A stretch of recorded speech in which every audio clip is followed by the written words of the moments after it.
Polavaram assembly ఉమ్మడి అభ్యర్థి చిర్రి బాలరాజు గురువారం నామినేషన్ వేశారు. ఈ మేరకు దండిమూడి కళ్యాణ మండపం వద్ద నుంచి కూటమి నేతలు కార్యకర్తలు ద్విచక్ర వాహనాలతో భారీ ర్యాలీగా బయలుదేరి వెళ్లి బుట్టాయిగూడెం మండలం కోట రామచంద్రపురం ఐటీడీఏ పీఓ ఎన్నికల రిటర్నింగ్ అధికారి సూర్యతేజకు నామినేషన్ పత్రాలు అందించారు.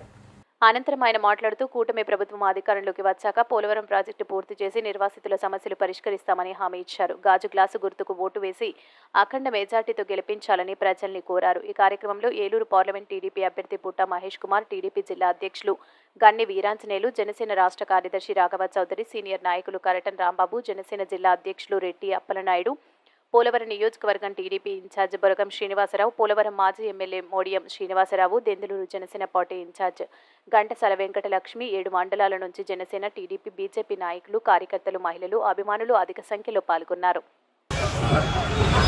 ఉమ్మడి కూటమి అభ్యర్థిగా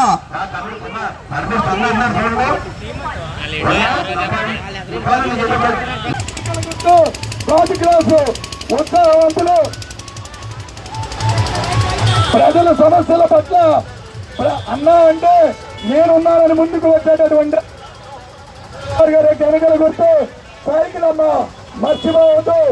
ఎన్నికల గుర్తు సైకిల్. కథనాలు మీరందరూ కథనాలు ఆదరణకు నేను కూర్చున్నాను. అందరూ రాను ముందు పోవాలి. రాను